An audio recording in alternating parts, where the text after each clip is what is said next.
আজ আপনাদের খেদমতে সেই সুলতানে কারবালা পর্ব 8, এরপর পর্ব 9 আলোচনা হবে।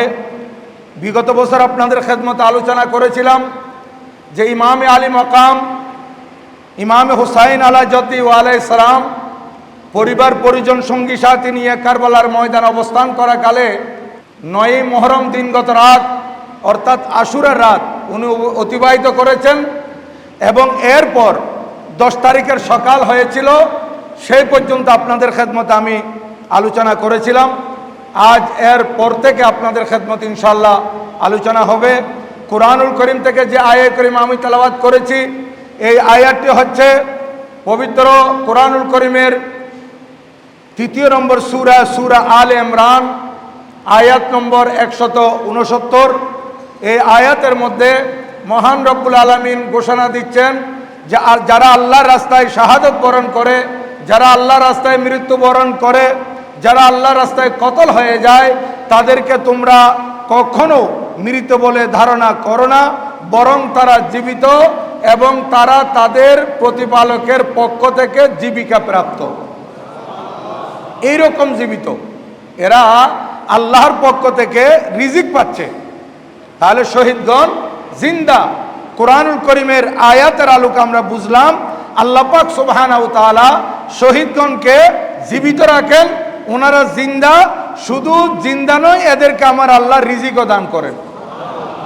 তাহলে সাধারণ শহীদ যেখানে জীবিত, আল্লাহ রাস্তায় যারা শাহাদত বরণ করেছে তারা যখন জীবিত, আমার ইমামে আলী মাকাম ইমামে হুসাইন রাদিয়াল্লাহু তাআলা আনহু শুধু শহীদ নন, উনি সৈয়দুশ শুহাদা, উনি শহীদগণের সম্রাট। তাহলে উনি কেমন জীবিত? সম্মানিত উপস্থিতি, মুহররমুল হারামের 10 তারিখ এজিদের পক্ষ থেকে ওবায়দুল্লাহ জিয়াদ এর নির্দেশে আমর বিন সাদের নেতৃত্বে 22,000 সৈন্য অবস্থান করতেছিল। আর এদিকে মাত্র 72 বা 82 জন ইমামে পাকের আওলাদ ফরজন আত্মীয় সঙ্গী সাথী মিলে। আর যখন ওই মুহররমুল হারামের 10 তারিখ 7:30-8টার মতো হলো, আমর বিন সাদ 22,000 সৈন্যের সেনাপতি, তার একটা গোলাম ছিল কৃতদাস, তার নাম ছিল জুয়াইদ। সে তাকে ওই কারবালার ময়দানের পতাকাবাহী করেছিল, পতাকা তার হাতে দিয়েছিল, অর্থাৎ এজিদি বাহিনীর পতাকা। আর আমার ইমামে আলী মাকাম ইমাম হুসাইন রাদিয়াল্লাহু তাআলা আনহু হুসাইনি পতাকা দিয়েছিলেন হযরত আব্বাস বিন আলী রাদিয়াল্লাহু তাআলা আনহু, ওনার হাতে পতাকা ছিল। এই জন্য হযরত আব্বাস রাদিয়াল্লাহু তাআলা আনহুকে বলা হয় আলমদারে কারবালা। ইনি এদিকে পতাকাবাহী। আর জুয়াইদ যে কৃতদাস আমর বিন সাদের, সে তার এজিদি সৈন্যদের পক্ষে পতাকাবাহী ছিল। তাকে ডাকলো আমর বিন সাদ, সে পতাকা নিয়ে আসলো। আর আমর বিন সাদ 22,000 সৈন্যদেরকে উত্তেজিত করার জন্য, তাদেরকে যুদ্ধের দিকে উৎসাহিত করার জন্য সে বলতেছে, দেখো প্রথম তীর হোসাইনি তাবুতে আমি নিক্ষেপ করতেছি। নাউজুবিল্লাহ। এ জালেম প্রথমে তীর নিক্ষেপ করেছে আমার ইমামে আলী মাকামের তাবুতে, আর কয়েকজন তার সাথে তীর নিক্ষেপ করলো আমার ইমামে আলী মাকামের কাছে। সঙ্গী সাথীরা যুদ্ধে যাওয়ার জন্য, মোকাবেলা করার জন্য অনুমতি চেয়েছিল, কিন্তু আমার ইমাম অনুমতি দেন নাই। আর যখন তীর কয়েকটা ইমামে পাকের তাবুতে এসে লাগলো, আমার ইমামে আলী মাকাম বললেন, এখন আমার জন্য বৈধ হয়ে গেছে, তোমাদেরকে অনুমতি দাও, আমি তোমাদেরকে অনুমতি দিচ্ছি। এই কথা বলতেই সাথে সাথে দাঁড়িয়ে গেলেন হযরত হাবিব বিন মুজাহির রাদিয়াল্লাহু তাআলা আনহু, হযরত বুরাইর বিন খুদাইর রাদিয়াল্লাহু তাআলা আনহু। ওনারা বলেন, হুজুর আমাদেরকে অনুমতি দেন, কারণ ওই দিক থেকে 2 জন এসে গেছে দেখতেছি। যে 2 জন এজিদি তাবু থেকে আসছে তারা হচ্ছে একজন ইবনে জিয়াদ আর একজন জিয়াদের 2 কৃতদাস। দুজনকে তারা মুক্ত করেছিল। এই 2 মুক্ত আজাদকৃত কৃতদাস, একজনের নাম ছিল ইয়াসের, আরেকজনের নাম ছিল সালেম। এই 2 জালেম এজিদিদের পক্ষ থেকে তলবারি নিয়ে তলবারি ঘুরাচ্ছে আর যুদ্ধের বাজানো বাজতেছে, আর ওইদিকে মোবারক তালাশ করতেছে হোসাইনি তাবু থেকে, তোমরা আসো আমাদের সাথে মোকাবেলা করার জন্য। এটা দেখে যখন ইমামে আলী মকামের পক্ষে দুইজন দাঁড়িয়ে গেলেন, আমার ইমামে আলী মকাম দেখতেছেন ওনারা দাঁড়ানোর আগে থেকে ইমামে পাকের সাথে যুক্ত হওয়া হযরতে আব্দুল্লাহ বিন উমাইর আল কলবি রাদিয়াল্লাহু তাআলা আনহু, উনি সস্ত্রীক, ওনার বিবি শুদ্ধ এসেছিলেন কারবালার ময়দানে পার্শ্ববর্তী এলাকা থেকে। এই কারবালার ঘটনা শুনে বিবির নাম ছিল উম্মে ওয়াহাব। হযরত সৈয়দনা আব্দুল্লাহ বিন উমাইর কলবি উনি বলতে লাগলেন, হুজুর আমাকে অনুমতি দিন। দেখেন ওনারা শৌকে শাহাদতের মধ্যে কিভাবে সরসার ছিল, শাহাদতের আকাঙ্ক্ষা, শাহাদতের প্রতি তাদের কিভাবে একটা মায়া ছিল, শাহাদতের জন্য তাদের কিভাবে আগ্রহ ছিল। ওনারা জানেন এই ময়দানে যদি শাহাদত বরণ করতে পারে ওনাদের জন্য কিয়ামতের ময়দানে আল্লাহর প্যারা মাহবুবের শাফাত ওয়াজিব হয়ে যাবে। শুধু তাই নয়,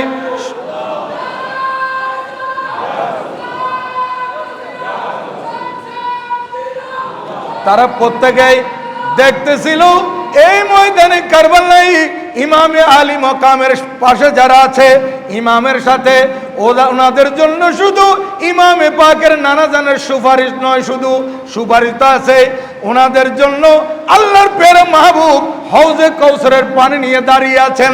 দুনিয়ার পানি 3 দিন পান করতে পারে নাই, কোন এক লোকমা তোমাদের মুখে যায় নাই, কোনো সমস্যা নাই, চলে আসো, আমি আল্লাহর প্যারা মাহবুব তোমাদের জন্য হাউজে কাউসারের পানি নিয়ে দাঁড়িয়ে আছি। সম্মানিত উপস্থিতি, হযরতে আব্দুল্লাহ বিন ওয়াহাব কলবি রাদিয়াল্লাহু তাআলা আনহুর যুদ্ধে যাওয়ার মোকাবেলা করার আকাঙ্ক্ষা দেখে ওই দুইজন হাবিব বিন মুজাহির এবং খুদাইর হযরতে সৈয়দনা খুদাই ইবনে খুদাইর রাদিয়াল্লাহু তাআলা আনহুকে বসায় দিলেন। বসায় দিয়ে বলতেছেন, এই আব্দুল্লাহ বিন উমাইর কলবি তুমি যাও, আমি তোমাকে অনুমতি দিচ্ছি। হযরত আব্দুল্লাহ বিন উমাইর কলবি উনি যখন ওই দুই জালেম কুফি এজিদি সৈন্য ইয়াসার এবং আরেকজন সালেম তাদের মোকাবেলায় গেলেন, ওই দুইজন বলতে লাগলো, তোমাকে তো চিনতেছি না, তুমি কে? আমরা তো চিনি, যারা আমাদের বিপক্ষে অবস্থান নিয়েছে হাবিব বিন মুজাহির, জোহার বিন কায়েস, ইবনে খুদাইর, এদেরকে পাঠিয়ে দাও, তোমার সাথে কেন মোকাবেলা করব? এই কথা বলতেই ইয়াসার একটু সামনের দিকে ছিল, সালেম একটু পিছের দিকে ছিল। হযরত সৈয়দনা আব্দুল্লাহ বিন উমাইর কলবি রাদিয়াল্লাহু তাআলা বলতেছেন, আমার সাথে মোকাবেলা করা তোমাদের প্র্যাকটিসের খেলাপ মনে করতেছো, তোমাদের আত্মসম্মানে আঘাত আসতেছে মনে করতেছো। ও জালেমরা, আওলাদের রাসূলের বিপক্ষে এসে তোমরা এটা মনে করতেছো নাকি? এই কথা বলে হযরত আব্দুল্লাহ বিন উমাইর ওনার তলবারে দিয়ে এমন ভাবে ইয়াসারের উপর আঘাত করেছে, একই তলবারের আঘাতে তাকে জাহান্নামে পৌঁছিয়ে দিয়েছে।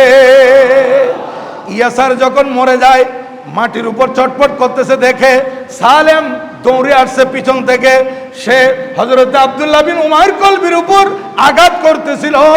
হযরত সৈয়দনা আব্দুল্লাহ বিন উমাইর কলবি ওই সালেমের আঘাত, সালেম যে আঘাত করেছে সেটা বাম হাত দিয়ে রুখতে চাইলে ওনার বাম হাতের আঙ্গুলগুলা কেটে যায়।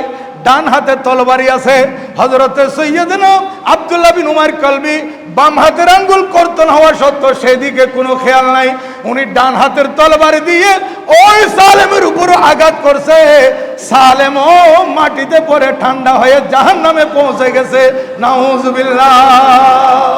এই দুই জালেমকে জাহান্নামে পৌঁছিয়ে উনি ইমামে পাকের তাঁবুর দিকে যখন দেখছে, তখন উনি দেখতেছেন ওনার বিবি তাঁবুর ভিতর নাই, বাইরে চলে আসছে। তাঁবুর কয়েকটা লাঠি ওনার হাতে আছে বিবির।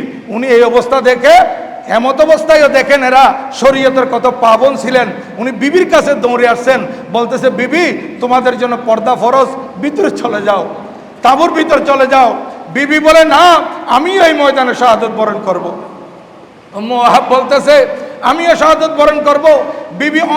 বিবিকে অনেকভাবে চেষ্টা করছে, বাম হাত থেকে রক্ত ঝরতেছে, ডান হাতে যে তলবারি, ওই তলবারির মধ্যে এজিদিদের রক্ত, সেগুলো মাটিতে টপ টপ করে পড়তেছে। এই দুই হাতেই তলবারি রক্ত পড়তেছে, ওইদিকে নিজের হাতের রক্ত ঝরতেছে। এরপরও উনি ওনার বিবিকে তাঁবুতে পাঠাইতে চাইলে বিবি যাচ্ছিল না। ইমামে আলী মকাম ভিতর থেকে আওয়াজ করলেন, ইমামে আলী মকাম আওয়াজ দিলেন যে মহিলাদের জন্য যুদ্ধ নাই, তুমি তো তাঁবুতে চলে যাও। আমার ইমামের আওয়াজ শুনে বিবি তাঁবুতে চলে যায়। আর এদিকে হযরতে আব্দুল্লাহ বিন ওয়াহাব কালবি উনি দীর্ঘক্ষণ জিহাদ করে এই এজিদিদের আক্রমণে তীরের আঘাতে উনিও শাহাদত বরণ করেছেন। ইন্না লিল্লাহি ওয়া ইন্না ইলাইহি রাজিউন। হযরতে আব্দুল্লাহ বিন উমাইর কলবির শাহাদতের সাথে সাথে বিবি তাঁবু থেকে দৌড়ে এসে স্বামীর উপর পরে বলতেছে, স্বামীর পাশে বসে স্বামীর বক্ষের উপর মাথা রেখে বলতেছে, স্বামী রে, তুমি তো জান্নাতে চলে গেছো, তুমি তো কামিয়াব হয়ে গেছো, আমি তো কামিয়াব হতে পারলাম না, আমি তো মহিলা মানুষ, আমার জন্য তো যুদ্ধ নাই বলেছেন নবীজির নাতি যান বলেছেন আমার জন্য যুদ্ধ নাই, এখন আমি কি করতে পারি? আমি তো দুনিয়াতে থেকে গেলাম, আপনি আমাকে ছেড়ে চলে গেলেন, আপনি কামিয়াব, আপনি ইমামে আলী মকামের নানাজান থেকে হৌজে গোসরের পানি পান করতেছেন। এগুলা বলতে বলতে ওই এজিদি সৈন্যরা যখন শুনতেছে আওয়াজ, তখন আমর বিন সাদকে যখন বলছে, আমর বিন সাদ একজনকে অর্ডার দিল যে তুমি গিয়ে এই মহিলার মাথার উপর আঘাত করো।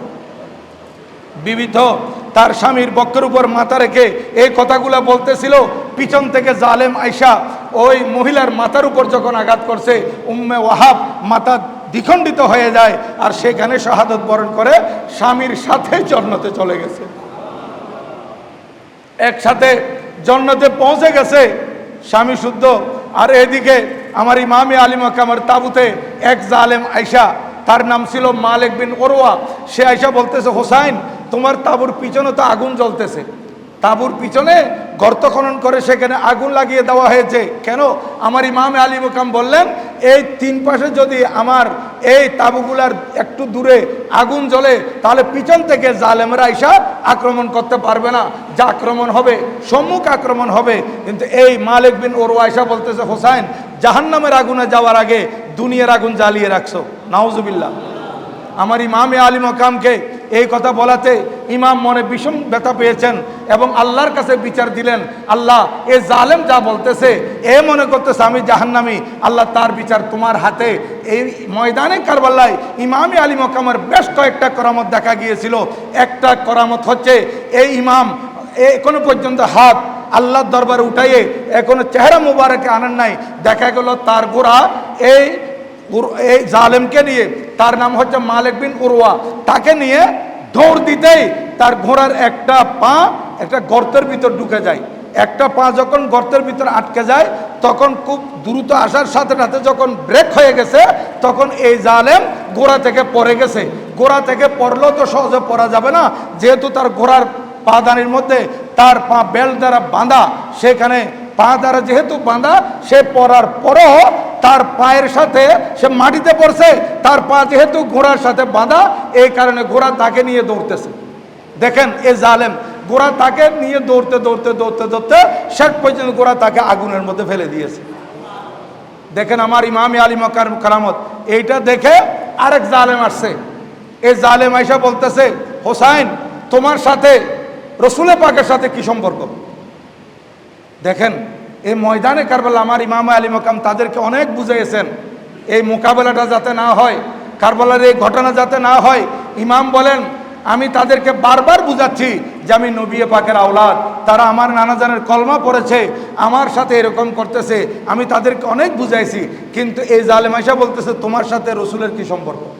আমার ইমামে আলী মকাম অনেক ব্যথা পেয়েছেন অন্তরে, এত বেশি ব্যথা পেয়েছেন আমার ইমাম। তার জন্য ময়দানে কারবালায় আল্লাহর দরবারে হাত তুলে বলছেন, আল্লাহ, বিচার তোমার হাতে, তুমি তো আমাকে তোমার মাহবুব নবীর আওলাদ বানিয়েছো, নাতি বানিয়েছো, আর এ জালেম বলতেছে আমার সাথে নানাজানের কি সম্পর্ক? আল্লাহ, তার বিচার তোমার হাতে।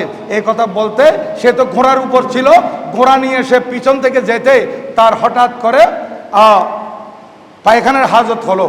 তার হাজত যখন খুব জোরে হয়েছে, সে ঘোড়া থেকে নেমে হাজত আদায় করার জন্য যখন যায়, তখন হাজত আদায় করতে বসছে, একটা বিষাক্ত বিচ্ছু তাকে আইসা এমনভাবে দংশন করছে, এই আঘাতে বিষ ছড়ায়িত করে সে সেখানে চিৎকার করতে করতে সে যে মলমূত্র ছিল সেগুলোর মধ্যে পড়ছে, সেইখানে পড়ে তার সমস্ত শরীর অপবিত্র হয়ে গেছে এবং সে অপবিত্র শরীরে এই বিচ্ছুর বিষের কারণে সে চিৎকার করতে করতে ময়লাযুক্ত শরীর নিয়ে এজিদিদের সামনে গিয়ে পড়ে মরে গেছে, নাউজুবিল্লাহ।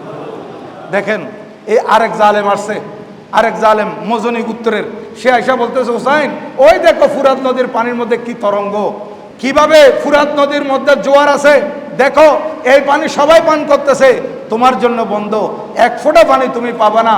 এই কথা বলাতে আমার ইমাম মনে কষ্ট পেলেন, কারণ ইমাম বারবার দেখতেছেন নানা যান হৌজে কৌসরের পানি নিয়ে দাঁড়িয়ে আছেন, দুনিয়ার পানি আর পান করতে হবে না।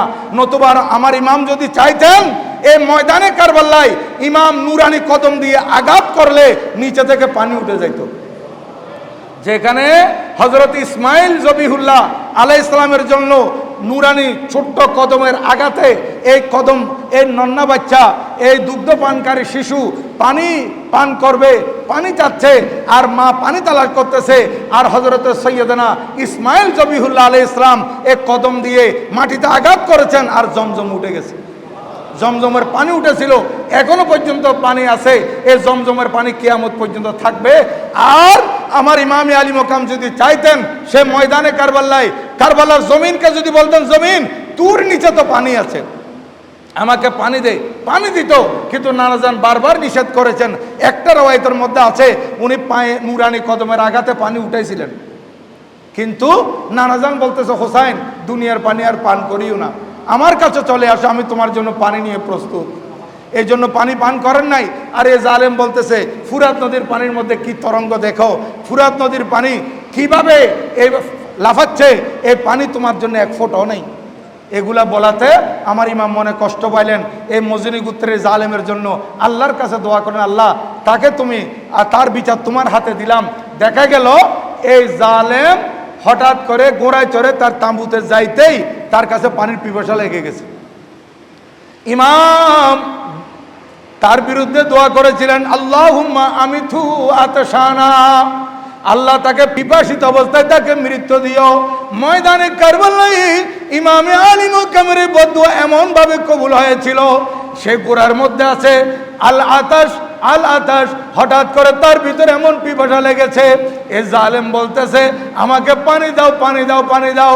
তার সঙ্গী সাথীরা পানি নিয়ে আসতেছে, গ্লাসে করে তাকে পানি দিচ্ছে, কিন্তু সে পানি আর পান করতে পারতেছে না। মুখের মধ্যে পানি দিচ্ছে আর এই পানি বেরিয়ে যাচ্ছে, ভিতরে ঢুকতেছে না। দেখেন এইভাবে এ জালেম আল আতাশ, আল আতাশ করতে করতে কারবালার ময়দানে সেও মরে গেছে। আমার ইমামে আলী মাকামের কয়টা করামত ময়দানে কারবালায় দেখা গেছে দেখেন। আর সেই ইমাম যদি চাইতেন এই ফুরাত নদী আমার কদমে চলে যায়, ফুরাত নদী তো চলে আসতো, কিন্তু ইমাম এটা চান নাই। শেষ পর্যন্ত আমার ইমামে আলী মাকামের সঙ্গী সাথীদের মধ্যে হযরত হাবিব বিন মুজাহির, উনি গেলেন যুদ্ধ করতে, দীর্ঘক্ষণ যুদ্ধ করে উনি শাহাদত বরণ করেছেন। হযরতে বুরাইর বিন খুদাইর রাদিয়াল্লাহু তাআলা আনহু, উনিও দীর্ঘক্ষণ যুদ্ধ করে উনিও শাহাদত বরণ করেছেন। এরপরে হযরতে সৈয়দনা মুসলিম বিন আওসাজা আল আসাদি রাদিয়াল্লাহু তাআলা আনহু, উনিও দীর্ঘক্ষণ যুদ্ধ করে শাহাদত বরণ করেছেন। হযরতে সাদ বিন আব্দুল্লাহ হানাফি, উনিও দীর্ঘক্ষণ যুদ্ধ করে শাহাদত বরণ করেছেন। ইবনে আমর, উনিও দীর্ঘক্ষণ যুদ্ধ করে শাহাদত বরণ করেছেন। এইভাবে একের পর এক একের পর এক শাহাদত বরণ করতে করতে 50 জন পর্যন্ত শাহাদত বরণ করেছেন। পরবর্তীতে হযরতে হুর বিন ইয়াজিদ রিয়াহি, যিনি এজিদি সৈন্যদের ভিতর ছিল এবং 1000 সৈন্যের প্রধান ছিলেন, তিনি বুঝতে পেরেছেন যে এই মুহূর্তে আমার এইখানে থাকা উচিত নয়, যেহেতু আমার ইমাম যেহেতু আহ্বান করেছে, এই মুহূর্তে সাহায্য করার মতো কে আছে। ইমামের আহ্বান শুনে তার চোখের পর্দা খুলে গেছে, কলবের পর্দা খুলে গেছে। তিনি দেখতেছেন ওনার একদিকে উনি যেখানে দাঁড়িয়ে আছেন ওখানে 7খানা জাহান্নাম আর ইমামের কদমে 8খানা জান্নাত। উনি বলতেছেন এই সময় আমাকে জান্নাতেই নিতে হবে। শেষ পর্যন্ত উনি এজিদি সৈন্যদের ভিতর থেকে আইসা আমার ইমামে পাকের কদমে লুটিয়ে পড়লেন আর বলেন, হুজুর আমার গোস্তাখি মাফ হোক, হুজুর আমার গোস্তাখি মাফ হবে কিনা জানি না। ইমাম ওনাকে বক্ষের সাথে জড়িয়ে ধরে বললেন যে হোর, তোমার মা তোমার নাম রেখেছে হোর। হোর আরবি শব্দ, এর অর্থ হচ্ছে বাংলা স্বাধীন। স্বাধীন অর্থাৎ তোমার মা তোমাকে স্বাধীন নাম রেখেছেন, তোমাকে আমি এই কারবালার ময়দানে 7খানা জাহান্নাম থেকে স্বাধীন ঘোষণা করে দিলাম। তুমি 7খানা জাহান্নাম থেকে মুক্ত হয়ে গেছো। দেখেন রহমতুল আলমীর আওলাদ কেমন দয়ার ভান্ডার। উনি বলতেছেন হুজুর তাইলে আর দেরি কেন, আমাকেও আপনি বিদায় দেন। ইমাম থেকে অনুমতি নিয়ে উনিও দীর্ঘক্ষণ যুদ্ধ করে শাহাদত বরণ করলেন। ইন্না লিল্লাহি ওয়া ইন্না ইলাইহি রাজিউন। এরপর আমার ইমামে আলী মাকাম দেখতেছেন, ইমামে আলী মাকামের এই সঙ্গী সাথী যারা আছেন সবাই তো ওনাকে জবাব দিয়ে চলে গেছেন। ওনার থেকে বিদায় নিয়ে জন্নতে পৌঁছে গেছেন, নানাজানের কাছে পৌঁছে গেছেন। এখন যারা আছে ওনারা হচ্ছেন ইমামে আলী মাকামের আত্মীয় স্বজন। আত্মীয় স্বজনের মধ্যে হজরতে সৈয়দনা আব্দুল্লাহ বিন মুসলিম বিন আকিল রাদিয়াল্লাহু তাআলা আনহু, উনি হচ্ছেন হজরতে মুসলিম বিন আকিল রাদিয়াল্লাহু তাআলা আনহু, যিনি কুফার জমিনে সর্বপ্রথম আমার ইমামে আলী মাকামের প্রতিনিধি হয়ে আসছিলেন। এই আলোচনা আপনাদের সামনে হয়েছে। উনি দুইটা ছোট ছোট বাচ্চা নিয়ে এসেছিলেন, ইমামে মুহাম্মদ, ইমামে ইব্রাহিম রাদিয়াল্লাহু আনহুমা। এই ইমামে মুসলিম রাদিয়াল্লাহু তাআলা আনহুকে শহীদ করা হয়েছিল এবং ইমামে মুসলিম রাদিয়াল্লাহু তাআলা আনহু দুই ছোট ছোট মাসুম বাচ্চাদেরকে শহীদ করা হয়েছিল। ওনার আরেকটা ছেলে ছিল, ওনার নাম আব্দুল্লাহ। উনি ইমামে হোসেন রাদিয়াল্লাহু তাআলা আনহুর সাথে এসেছিলেন। ইমাম মুসলিম বিন আকিল রাদিয়াল্লাহু তাআলা আনহুর বিবি এসেছিলেন ইমামে পাকের বিবিদের সাথে, মেয়েদের সাথে। এই হযরত আব্দুল্লাহ উনি চলে আসছেন, চাচা যান আমাকে অনুমতি দিন, আমি যুদ্ধের ময়দানে যাব। আমার ইমামে আলী মাকাম বললেন, ভাতিজা আমি তোমাকে চেয়ে চেয়ে তোমার চেহারার দিকে তাকিয়ে কিভাবে তোমাকে যুদ্ধের জন্য অনুমতি দেব? তোমার আম্মা এখানে আছে, তোমার বোনেরা এখানে আছে, আমার সাথে মেহমান হয়ে এসেছিল, কিন্তু পরিস্থিতির শিকার আমরা, কিন্তু তোমাকে আমি যুদ্ধের জন্য অনুমতি দেব না। তুমি এক কাজ করো, যুদ্ধ যখন শেষ হবে তুমি তোমাদের এই আত্মীয় স্বজন যারা আছে এদেরকে নিয়ে মদিনা শরীফ চলে যাইও। সুযোগ পেলে হযরতে আব্দুল্লাহ বিন মুসলিম দেখেন উনি বলতেছেন, চাচা যান আপনি আমাকে অনুমতি দিতে হবে, আমি ওখানে চলে যাব যেখানে আমার আব্বা চলে গেছে, আমি ওই জায়গায় চলে যাব যেখানে আমার দুই ছোট ছোট ভাই চলে গেছে, এরা আমার জন্য অপেক্ষা করতেছে। চাচা যান, বড় পূজান, আমাকে অনুমতি দিন। হযরত ইমামে হোসেন রাদিয়াল্লাহু তাআলা আনহু এই বাচ্চার অবস্থা দেখে অনুমতি দিতে বাধ্য হয়েছেন। যুবক হযরত আব্দুল্লাহ বিন মুসলিম বিন আকিল উনি অনুমতি নিয়ে দীর্ঘক্ষণ ময়দানে কারবালায় এজিদিদের সাথে মোকাবেলা করে অনেক এজিদিদেরকে জাহান্নামে পৌঁছিয়ে শেষ পর্যন্ত তিনিও শাহাদত বরণ করেছেন। হযরত ইমামে মুসলিম বিন আকিল রাদিয়াল্লাহু তাআলা আনহুর বাচ্চার শাহাদাতের পর এবার হযরত ইমামে মুসলিম রাদিয়াল্লাহু তাআলা আনহুর আপন ভাই, দেখেন কারবালার ময়দানে কারা কারা আসছে। ইমামে মুসলিম রাদিয়াল্লাহু তাআলা আনহুর আপন ভাই হযরত সৈয়দনা জাফর বিন আকিল, উনি ছিলেন মুসলিম বিন আকিল, ইনি জাফর বিন আকিল। আশা বলতেছেন, ভাইজান আমাকে অনুমতি দিন, আমিও যুদ্ধের ময়দানে যাব। যেহেতু জুমার তকরির সংক্ষেপ, এখানে আরও অনেক কথা ইমাম ওনাদের সাথে কথাবার্তা বলেছেন, কিন্তু ওনারা শাহাদতের জন্য পাগল পারা ছিলেন। শেষ পর্যন্ত আমার ইমামে আলী মাকাম রাদিয়াল্লাহু তাআলা আনহু ওনাকে অনুমতি দিলেন। হযরতে জাফর বিন আকিল উনি দীর্ঘক্ষণ যুদ্ধ করে শাহাদত বরণ করেছেন। এরপর আসতেছেন ওনার আপন ভাই হযরত আব্দুর রহমান বিন আকিল। হযরত আব্দুর রহমান বিন আকিল উনিও অনুমতি নিয়ে গিয়ে দীর্ঘক্ষণ যুদ্ধ করেছেন, উনিও শাহাদত বরণ করেছেন। এরপর আসতেছে হযরত আব্দুল্লাহ বিন আকিল। তিন ভাই ওনারা যুদ্ধের ময়দানে ইমামে পাকের সাথে ছিলেন। হযরতে মুসলিম বিন আকিল রাদিয়াল্লাহু তাআলা আনহুর ভাই হযরত আব্দুল্লাহ বিন আকিল উনিও ইমাম থেকে অনুমতি নিয়ে দীর্ঘক্ষণ যুদ্ধ করে শাহাদত বরণ করেছেন। ইন্না লিল্লাহি ওয়া ইন্না ইলাইহি রাজিউন। ওনাদের শাহাদাতের পর এখন সিরিয়াল আসতেছে আমার ইমামে আলী মাকামের সৎ ভাইগণ, হযরত ইমামে আলী মাকাম ইমামে হুসাইন আলাইহিস সালামের আপন সৎ ভাই। ওনাদের মধ্যে বেশ কয়েকজন ছিলেন, প্রায় 6 জনের মতো। একজন ছিলেন হযরত আব্বাস বিন আলী রাদিয়াল্লাহু তাআলা আনহু, যার কথা আমি আপনাদের খেদমতে বলেছিলাম। উনি ইমামে পাকের দলের পক্ষে পতাকাবাহী ছিলেন। আলমদার কারবালা হযরত আব্বাস বিন আলী। ওনার আরো ভাই, একজনের নাম হযরত আবু বকর বিন আলী, আরেকজন হযরত উমর বিন আলী, আরেকজন হযরত ওসমান বিন আলী, আরেকজন হযরত জাফর বিন আলী, আরেকজন হযরত আব্দুল্লাহ বিন আলী। এই 5 জন ওনারা একে বাদে দিয়ে করে ইমামে পাক থেকে অনুমতি নিয়ে শাহাদত বরণ করতে যাচ্ছেন। আমি আপনাদের খেদমতে বলতে চাই, আজকে আমাদের দেশে কিছু শিয়া সম্প্রদায় এবং কিছু চুপা শিয়ারা আজকে আমাদের দেশে প্রভাব বিস্তার করতে চাচ্ছে। আমাদের সুন্নি কিছু ওলামায়ে কেরামকে টাকা পয়সার বিনিময়ে ক্রয় করে তাদের পক্ষে কথা বলানোর জন্য চেষ্টা করতেছে। বড় ফিতনার জমানা, আপনারা হুঁশিয়ার থাকবেন। এই শিয়ারা হযরতে আবু বকর, হযরতে উমর, হযরত ওসমান রাদিয়াল্লাহু তাআলা আনহুমকে ওপেন গালমন্দ করে, নাউযুবিল্লাহ। ওনারা এই 3 খলিফাকে মানেন না।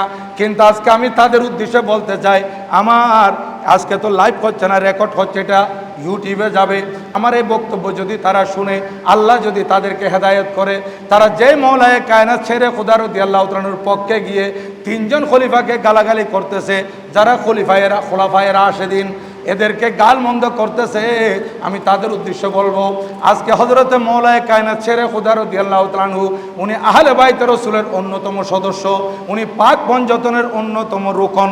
আজকে হযরতে মওলায়ে কায়নাতের সাথে সিদ্দিক আকবর, ফারুক আজম, ওসমান জিন নুরাইন রাদিয়াল্লাহু আনহুম, ওনাদের বিরুদ্ধে যদি শত্রুতা আমি থাকতো, তাহলে ওনার ছেলের নাম তো ওনাদের নামে রাখতেন না। রাখতেন কিনা বলেন? আমার সাথে কারো যদি শত্রুতা থাকে, আমি তার নামের সাথে মিলিয়ে আমার ছেলের নাম তো কোনোদিন রাখবো না। হযরতে মওলা আলী শের খুদা রাদিয়াল্লাহু তাআলা আনহু এই কথা প্রমাণ করে দিলেন। এই আমার ভক্ত শিয়ারা যারা অতিভক্তি দেখায় আমার পূর্বের তিনজন খোলাফাকে গালমন্দ করতেছো, দেখো আমি ওই তিনজনের নামে আমার ছেলেদের নাম রেখেছি। এই ময়দানে কারবালায় হযরত আবু বকর বিন আলী, উনি দীর্ঘক্ষণ যুদ্ধ করে শাহাদাত বরণ করেছেন। হযরত উমর বিন আলী, উনিও অনুমতি নিয়ে গিয়ে দীর্ঘক্ষণ যুদ্ধ করে শাহাদাত বরণ করেছেন। এরপর হযরত সৈয়দনা ওসমান বিন আলী, উনিও দীর্ঘক্ষণ যুদ্ধ করে শাহাদাত বরণ করেছেন রাদিয়াল্লাহু আনহুম। এরপর হযরতে জাফর বিন আলী, হযরতে আব্দুল্লাহ বিন আলী রাদিয়াল্লাহু আনহুম, ওনারাও দীর্ঘক্ষণ যুদ্ধ করে শাহাদাত বরণ করার পর আমার ইমামে আলী মাকামের কদমে চলে আসছেন হযরতে আব্দুল্লাহ বিন হাসান রাদিয়াল্লাহু তাআলা আনহুমা। দেখেন হযরতে আব্দুল্লাহ বিন হাসান রাদিয়াল্লাহু আনহুমা, এই আব্দুল্লাহ বিন হাসান উনি হচ্ছেন হযরত ইমামে কাসেম বিন হাসান রাদিয়াল্লাহু আনহুমার আপন ভাই। উনিও যুদ্ধের ময়দানে দীর্ঘক্ষণ যুদ্ধ করেছেন ইমামে পাক থেকে অনুমতি নিয়ে। এই ভাই যখন শহীদ হয়ে গেছেন, হযরতে কাসেম রাদিয়াল্লাহু তাআলা আনহু 18 বছরের যুবক, উনি চাচা জানের কাছে আসছেন, চাচা জান আমাকে অনুমতি দিন, আমিও চলে যাব, আমার ভাই যে এখানে চলে গেছে, আমার আত্মীয় স্বজনরা সঙ্গী সাথীরা যে পথে চলে গেছে, নানা জানের কাছে আমিও চলে যাব, আমাকে অনুমতি দিন। আমার ইমামে আলী মাকাম নিজের আপন ভাতিজার চেহারার দিকে তাকিয়ে চোখের পানি ছেড়ে বলতেছেন, ভাতিজারে তোমার আব্বার বড় একটা ইচ্ছা ছিল, আমার মেয়ে সকিনার সাথে তোমার শাদী হবে। আমি সকিনও এখানে আছে, সকিনও বড় হবে, তুমি আর একটু বড় হবে। আমি তোমাকে বলতেছি তুমি যুদ্ধের ময়দানে যেও না, এখানে যুদ্ধ শেষ হলে তোমরা যদি মদিনা শরীফ পৌঁছতে পারো, আমার মেয়ের সাথে অর্থাৎ তোমার চাচাতো বোনকে আমার মেয়ের সাথে তোমার বিয়ে হবে, তোমার চাচাতো বোনকে তুমি বিয়ে করে তোমার আব্বার ইচ্ছাটা একটু পূরণ করিও। হযরত ইমামে কাসেম রাদিয়াল্লাহু তাআলা বলতেছেন, হুজুর আয় চাচা যান, আপনি তো আব্বার একটা ইচ্ছার কথা বলতেছেন, আব্বা তো আমাকে আরেকটা ইচ্ছার কথা বলেছেন। বলে সেই ইচ্ছা কি? ও আমার চাচা যান, আমার আব্বার ইন্তেকালের পূর্বে আমাকে ডেকে বলেছিলেন, ও বেটা কাসেম শুনো, যখন জীবনের তোর সবচাইতে বড় মুসিবতের সময় আসবে, তখন তোমার জীবনকে তোমার চাচার উপর প্রাধান্য দিও না। তোমার চাচার জীবনের উপর তোমার জীবনকে তুমি প্রাধান্য দিও না। এমন একটা সময় আসবে যে সময় তোমার চাচাকে শত্রুরা ঘিরে ফেলবে, সেই সময় যারা তোমার চাচার উপর নিজের জীবন উৎসর্গ করবে, জীবনের তোর তারা বড় দামি হবে। আব্বা জান তো এটাও বলেছেন, চাচা যান আমার আব্বা জানে সেই ইচ্ছা আমি পূরণ করব। আজকে আপনার জীবন বড় দামি, কিন্তু আমি কাসেম আমার জীবন যদি আপনার উপর উৎসর্গ করতে পারি আমি নিজেকে ধন্য মনে করব। এই কথা বলাই আমার ইমামে আলী মাকাম বাধ্য হয়ে গেলেন হযরত ইমামে কাসেম রাদিয়াল্লাহু তাআলা আনহুকে অনুমতি দিতে। উনি অনুমতি দিলেন, আর হযরতে কাসেম রাদিয়াল্লাহু তাআলা আনহু 18 বছরের যুবক যুদ্ধের ময়দানে গিয়ে 3 দিন পর্যন্ত খানা নাই, পানি নাই, এরপর এমনভাবে তলবারি ঘুরাচ্ছেন, জালেমদের ভিতর ভীতি সঞ্চার হয়েছে, এরা কাঁপতেছে। আর আমর বিন সাদ বলতেছে, একটা ছোট্ট যুবক, একে তোমরা ভয় পাচ্ছ। আরজককে বলতেছে, আরজক তুমি এর মোকাবেলায় যাও। আরজক বলতেছে, ও আমাদের বস সেনাপতি, আপনি কি বলতেছেন, এই বাচ্চার মোকাবেলায় আমি যাব? আমি তো কয়েকশো জন হলো তো কেয়ার করি না, এমন ব্যক্তি আমি কেন যাব? এই যুদ্ধের ময়দানে আমার 4টা বাচ্চা আছে, 4টা ছেলে আছে, আপনার দলে আমার একটা ছেলে এই যুবককে কতল করার জন্য যথেষ্ট। এই কথা বলে প্রথমে তার ছোট ছেলেকে পাঠিয়েছে, বলে তুমি যাও একে মজা দেখাই দাও। এই কথা বলতে তার ছোট ছেলে আসছে। আসার পর আমার ইমামে আলী মাকামের এই ভাতিজা হযরত ইমামে কাসেম বিন হাসান রাদিয়াল্লাহু তাআলা আনহুমা দর্শকেরা দেখতেছে ইমামে আলী মাকামের এই ভাতিজা ইমামে কাসেম মুহূর্তের মধ্যে ওই আরজকের ছেলেকে জাহান্নামে পৌঁছিয়ে দিয়েছে। জাহান্নামে পৌঁছিয়ে দেওয়ার সাথে সাথে তার তলবারি হাতে নিয়ে নিলেন। তলবারি হাতে নিতেই তার আরো 3 ভাই আছে, ভাইয়েরা যখন দেখছে তার ভাই কতল হয়ে গেছে, আরেক ভাই দৌড়ে আসছে। সংক্ষেপ কথা, এই ভাই ইমামে আলী মাকামের ভাতিজা ইমামে কাসেম রাদিয়াল্লাহু তাআলা আনহু নিজের তলবারি নয়, তার ভাইয়ের তলবারি দিয়ে তাকে কতল করে দিয়েছেন। এরপর আরেক জালেম আসছে, তার ভাই তাকেও কতল করেছেন। এরপর এখন 3 জন যখন কতল হয়ে গেছে, আরজকের বাহাদুরি শেষ হয়ে গেছে, তার দেমাগ তার গুমান এগুলো মাটির সাথে মিশে গেছে, সে চোখে এখন অন্ধকার অন্ধকার দেখতেছে। এরপরও তার আরেকটা ছেলে ছিল, এই ছেলে আইসা মোকাবেলা করতেছে, আমার 3 জন ভাইকে কতল করেছো, তোমাকে আমি এখন মজা দেখাবো। এই কথা কাটাকাটির মধ্যে ইমামে কাসেম রাদিয়াল্লাহু তাআলার সুযোগ পেয়ে তাকেও কতল করে দিয়েছেন। তাকেও যখন কতল করে দিয়েছে, এখন আরজক আসতে বাধ্য হয়েছে।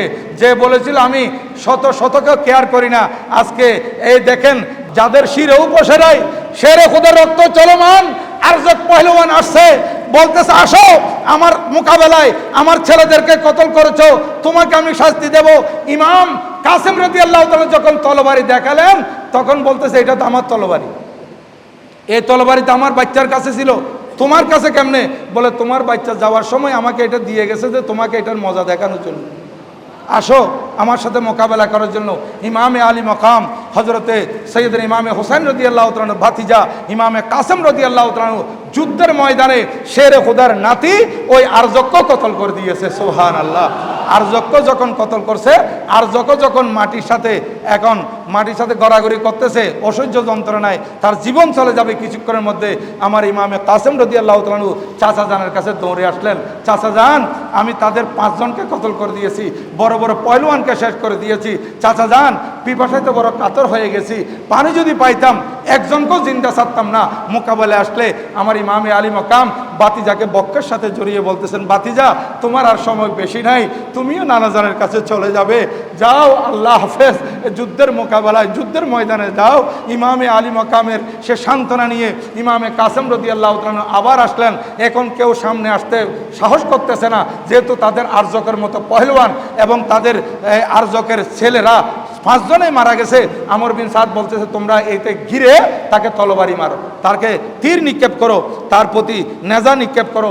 এইভাবে এই জালেম ওই আমর বিন সাদের নির্দেশে আমার ইমামে কাসেম রাদিয়াল্লাহু তাআলাকে চতুর্দিক থেকে ঘিরে তীরের পর তীর তীরের পর তীরের আঘাত করতে করতে ইমাম যখন ঘোড়া থেকে পড়ে যান, এক জালেম আইসা আমার ইমামে কাসেম রাদিয়াল্লাহু তাআলার ধর মোবারক থেকে মাথা মোবারক আলোক করে ওনাকেও নানা জানের কাছে জান্নাতে পৌঁছিয়ে দিয়েছে। উনিও জান্নাতে পৌঁছে গেছেন। ইন্না লিল্লাহি ওয়া ইন্না ইলাইহি রাজিউন। ইমামে কাসেম রাদিয়াল্লাহু তাআলার শাহাদাতের পর এখন হযরতে সৈয়দনা ইমামে হোসাইন রাদিয়াল্লাহু তাআলার বড় ছেলে হযরতে ইমামে আলী আকবর রাদিয়াল্লাহু তাআলা আসবেন। এমত অবস্থায় দেখা গেল এই তাঁবুর মধ্যে কান্নার আওয়াজ। আমার ইমামে আলী মাকাম তাঁবুর মধ্যে গেলেন, বোন জয়নাব এখানে কান্নার আওয়াজ কেন? বলে ভাইজান আমরা এমনে কাঁদতেছি না, আমার ভাবি এখানে আছে শহরবানু হজরতের রুবাব, ওনাদের এই সন্তান ছোট মাসুম বাচ্চা আপনার আলী আসগর, এ তো আম্মাজানের কাছে পানি দুধ পাচ্ছে না, যেহেতু আম্মাজান আজকে 3 দিন পর্যন্ত খানা খাননি, পানি পান করেননি, যার কারণে এই বাচ্চা দুধ পাচ্ছে না। একটু পানি যদি পেতাম এই বাচ্চাকে পানি পান করালে হলো বাঁচানো যেত। আমার ইমামে আলী মাকাম বলতেছে বোন ধৈর্য ধারণ করো। আমার ইমামে আলী মাকাম হজরতে ইমামে আলী আসগর রাদিয়াল্লাহু তাআলার পিপাসার কথা খেয়াল করে ওনাদেরকে ধৈর্য ধারণ করতে বললে হজরত আব্বাস রাদিয়াল্লাহু তাআলা দাঁড়িয়ে গেলেন।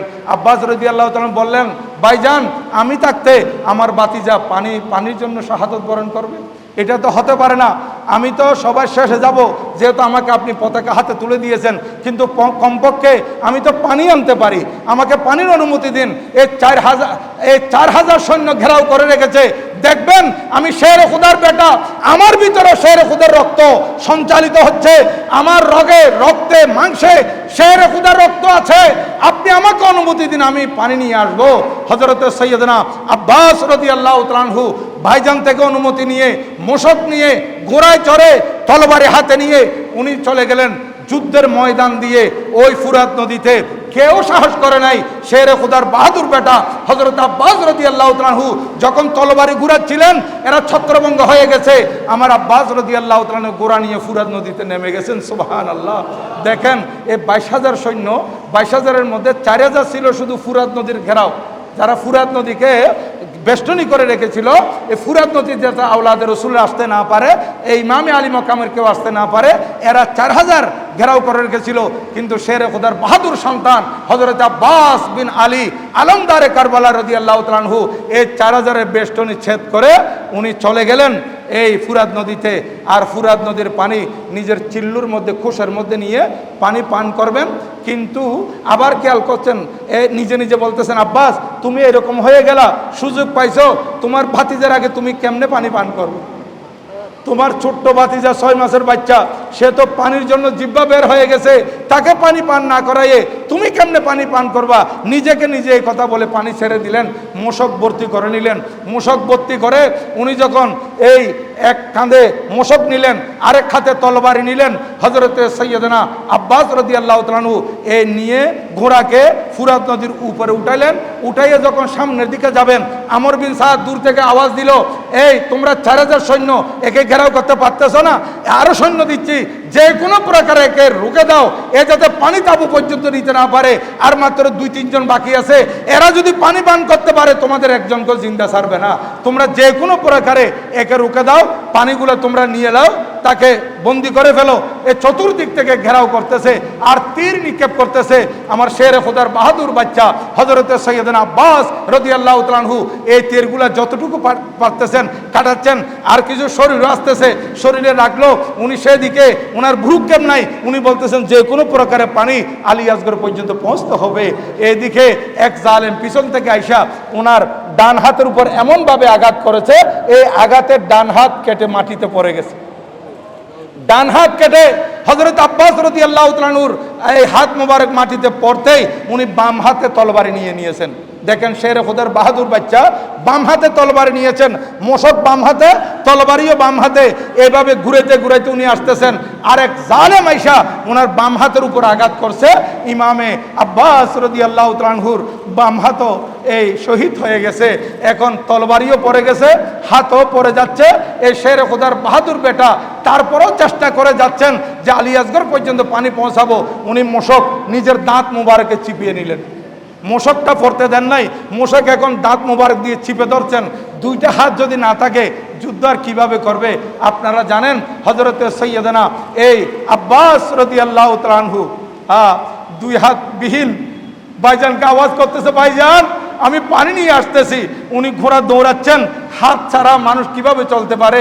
মোশক দাঁতের মধ্যে নাই তলবারি। আরেক জালেম এমনভাবে তীর নিক্ষেপ করেছে, ওই তীর মোশকের মধ্যে লেগে পানি সব মাটিতে পড়ে গেছে। হযরত আব্বাস রাদিয়াল্লাহু তাআলা আনহু এখান থেকে আওয়াজ করলেন, আলী আসগর দেখো, তোমার চাচা তোমাকে পানি পান করানোর জন্য ফুরাত নদী পর্যন্ত গিয়েছিলাম, কিন্তু এই পানি তুমি পর্যন্ত আনতে পারি নাই, আর যদিও বা তোমার কাছে পানি পৌঁছাতে পারি নাই, কিন্তু তুমি একটু দেখো তোমার চাচার কি অবস্থা। হযরতে ইমামে আলী আসগর রাদিয়াল্লাহু তাআলা আনহু ছোট্ট মাসুম বাচ্চা, উনি তো পানির জন্য হাহাকার করতেছেন। আর এইদিকে হযরত আব্বাস রাদিয়াল্লাহু তাআলা আনহু পানি পৌঁছাতে পারেন নাই, ওনার হাত থেকে, ওনার হাত তো কাটা, দাঁত থেকে উনি মোশক ছেড়ে দিলেন আর বললেন, ভাইজান ইমামে হুসাইন রাদিয়াল্লাহু তাআলা আনহু আমি তো পানি আনতে পারলাম না, দেখেন আমার অবস্থা। এই কথা বলতে না বলতে আরেকজন জালেম এসে ইমাম আব্বাস রাদিয়াল্লাহু তাআলা আনহুর উপর এমনভাবে তলবারি চালিয়ে দিল, উনি শাহাদাত বরণ করেছেন। ইন্না লিল্লাহি ওয়া ইন্না ইলাইহি রাজিউন। আমার ইমামে হুসাইন রাদিয়াল্লাহু তাআলা আনহু বলতে লাগলেন, ইন কাসারা জাহরি আল আন, এতক্ষণ পর্যন্ত আমার ভাই আমার পাশে ছিল, আমার কোমর শক্ত ছিল, এখন তো আমার কোমরও ভেঙে গেছে। কারণ পার্শ্ববর্তী মানুষ যখন শক্ত থাকে তখন বলে ইনি আমার ডান হাত, ইনি আমার বাম হাত, উনি আছেন আমার কোমর শক্ত আছেন। এইভাবে আমার ইমামে আলী ওকাম বললেন যে আমার ভাই ছিল, আমার কোমর শক্ত ছিল, এখন আমার কোমরও তো ভেঙে গেছে, অর্থাৎ আমার ভাইও শাহাদাত বরণ করেছে। হযরতে সৈয়দনা ইমাম আব্বাস রাদিয়াল্লাহু তাআলা শাহাদাতের পর ইমামের আপন ছেলে শাহজাদা হযরত ইমামে আলী আকবর রাদিয়াল্লাহু তাআলা আনহু উনি যুদ্ধের ময়দানে এসেছিলেন আব্বার অনুমতি নিয়ে। ইনশাআল্লাহ আগামী জুমাতে আপনাদের খেদমতে ইমামে আলী আকবর রাদিয়াল্লাহু তাআলা আনহুর এই শাহাদাতের করুণ কাহিনী এবং ইমামে আলী আসগর রাদিয়াল্লাহু তাআলা আনহুর শাহাদাত এবং ইমামে আলী মকাম রাদিয়াল্লাহু তাআলা আনহুর শাহাদাত, এরপর এরা এই রাত্রি যাপন করেছিল কারবালার ময়দানে। তারপর পরের দিন 11ই মুহররম তারা কুফার দিকে গিয়েছিল। এই মাথা মুবারকগুলো নিয়ে এই আলোচনা নিয়ে আসবো ইনশাআল্লাহ, যদি আল্লাহ পাক হায়াতে বাঁচিয়ে রাখেন। আল্লাহ পাক সুবহানাহু ওয়া তাআলা আওলাদ রাসূলের এই কোরবানি আমাদের জন্য নাজাতের উসিলা করে দিন, সবাই বলুন আমিন। এই কোরবানিটা ছিল একমাত্র দ্বীন ধর্মকে বাঁচানোর জন্য, ইসলামকে রক্ষা করার জন্য। তাই তো আমার গরিব নওয়াজ রাদিয়াল্লাহু তাআলা আনহু বলেছিলেন, শাহ আস্তে হুসাইন বাদশাহ হস্তে হুসাইন, দীন আস্তে হুসাইন दी पना अस्ते हुसैन, सरदार नदाद दस्त दर दस्ते यजीद, हक्का के बेनाए ला इलाहा हस्ते हुसैन। हजरत ख्वाजा गरीब नवाज बोलतेছেন बादशाह হলেন ইমামে হুসাইন, এজিদ বাদশাহ নয়। বাদশাহ ইমামে হুসাইন, বাদশাহ ইমামে হুসাইন, দিন আস্তে হুসাইন, দি পানা আস্তে হুসাইন। গরিব নওয়াজ বলতেছেন আজকে তোমরা দিন বলতেছো, ইসলাম বলতেছো, নামাজ রোজা বলতেছো, এজিদ তো সব ধ্বংস করে দিয়েছিল। ইমামে আলী মকাম রক্ত দিয়ে এগুলাকে রক্ষা করেছেন। এই জন্য দিন, তোমরা যে দিন বলতেছো, দিনের আরেক নাম হচ্ছে হুসাইন, দিনের আরেক নাম হুসাইন। দি পানা আস্তে হুসাইন, দিনকে যিনি রক্ষা করেছেন নানা জানের পরে, ওনার নাম হচ্ছে হযরত হুসাইন। আজ সেই কারবালার ময়দানে এজিদিদের হাতে হাত দেন নাই, এজিদিদের সামনে উনি সারেন্ডার করেন নাই, এজিদের হাতে বায়াত গ্রহণ করেন নাই। দুনিয়াবাসীকে শিক্ষা দিয়েছেন কোন ফাসেক, কোন ফাজের, কোন বেনামাজি, কোন শরাবি, কোন কবাবি, সে যত বড় মুসলমান দাবি করুক না কেন, তার হাতে বায়াত হওয়া জায়েজ নাই। তার হাতে যদি বায়াত খাওয়া জায়েজ হতো, তাহলে আমি এজিদের মতো পাপিষ্টের হাতে বায়াত হতাম। আমি নিজের জীবন দিয়েছি, গর্দন দিয়েছি, কিন্তু হাত দিই নাই। এই জন্য আমার গরিব নওয়াজ বলতেছেন হক্কাংকে বেনায়ে লা ইলাহা হুসাইন, মূলত কলমাকে যিনি জীবিত রেখেছেন, লা ইলাহা ইল্লাল্লাহ কলমাকে যিনি উড্ডীন করেছেন, এই কলমার পতাকা যিনি কিয়ামত পর্যন্ত যেন উড়িয়ে দিয়েছেন, ওনার নাম হযরত হুসাইন।